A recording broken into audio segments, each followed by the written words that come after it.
二人映れば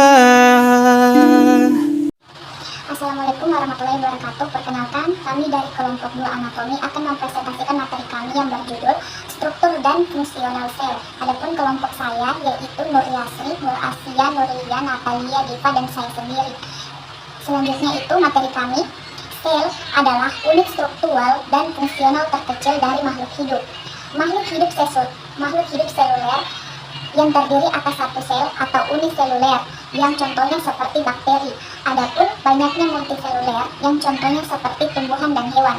Baik, yang pertama itu ada sel hewan yang terdiri atas membran plasma yang berfungsi sebagai pelindung. Yang kedua ada RE yang dibagi menjadi dua, RE halus dan RE kasar, yang berperan sebagai penghubung membran inti.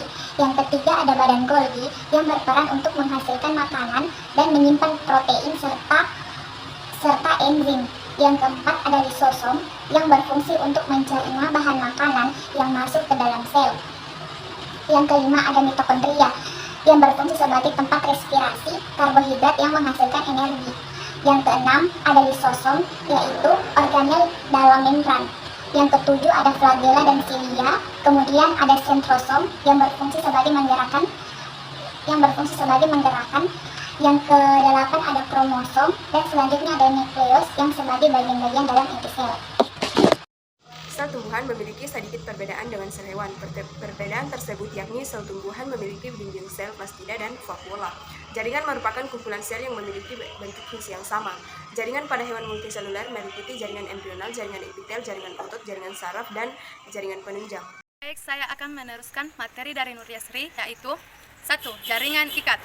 A. Jaringan ikat tonggak tersusun atas sel-sel yang jarang matris tersusun atas serabut, kolagen, elastin, dan retikulen. B. Jaringan ikat padat tersusun atas matris yang rapat terdiri dari selabut, kolagen, dan elastin, misalnya pada tendon. 2. Jaringan rawan kartilogen tersusun atas sel-sel pembentukan rawan, kartilogen, dan matriks. Berdasarkan matris penyusunannya, kartilogen terdiri atas 3 macam, yaitu A. Rawan hialin, matris bawahnya putih biru kebiru-biruan, jernih, dan transparan. B. Rawan elastis, matris agak mengandung serabut elastis kuning, yaitu serabut kolagen yang tersusun seperti jala.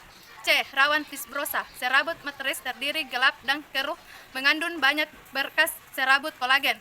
3.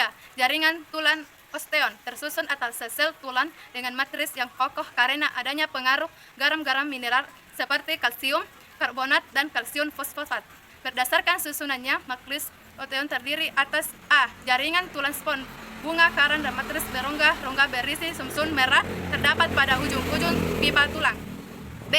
Jaringan tulang kompak. Jaringan tulang kompak antara lain terdiri atas lapisan semen di bagian paling luar. Fungsi tulang kompak adalah sebagai alat gerak pasif.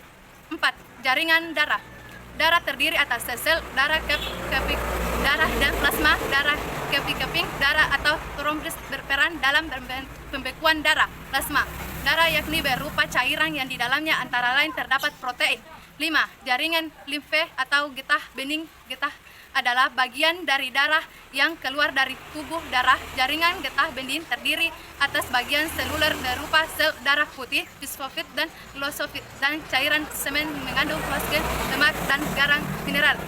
1. Jaringan lemak. Jaringan lemak terdiri atas poligonal sel-sel kaya rongga yang terisi titisan minyak.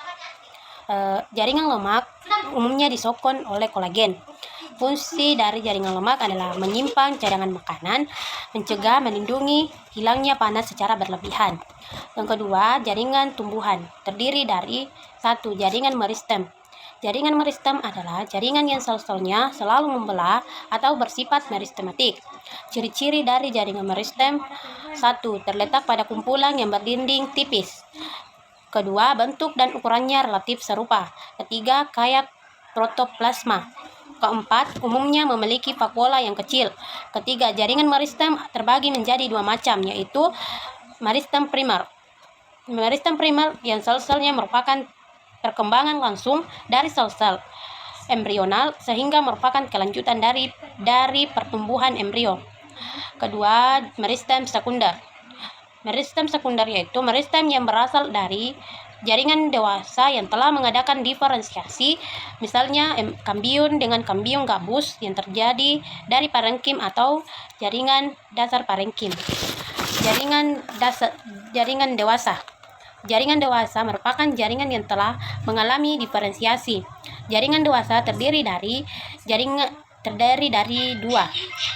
Pertama, jaringan epidermis, yaitu jaringan paling luar yang menutup seluruh permukaan. Yang kedua, jaringan parenkim.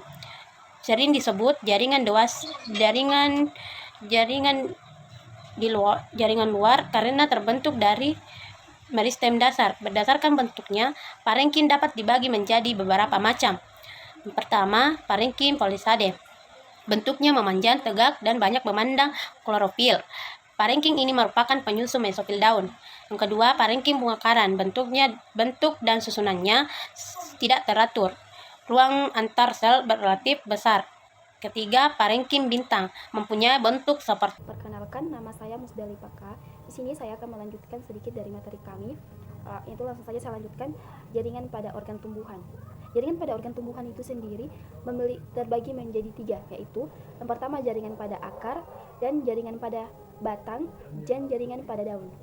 Pada akar itu sendiri terbagi menjadi 3, yaitu epidermis, korteks, endodermis, dan stele atau silinder pusat. Jaringan pada batang juga terbagi, ada epidermis, korteks, dan endodermis, dan silinder atau pusat.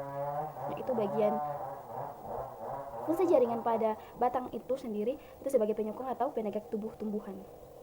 Dan pada jaringan yang ketiga, jaringan pada daun. Pada daun itu juga terbagi menjadi 3, itu epidermis, mesofil, dan tulang daun. Terima kasih, itulah yang dapat saya jelaskan. Dari kami yang dapat kami jelaskan, kurang dan lebihnya mohon dimaafkan. Wabillahi taufiq wal hidayah. Wassalamualaikum warahmatullahi wabarakatuh.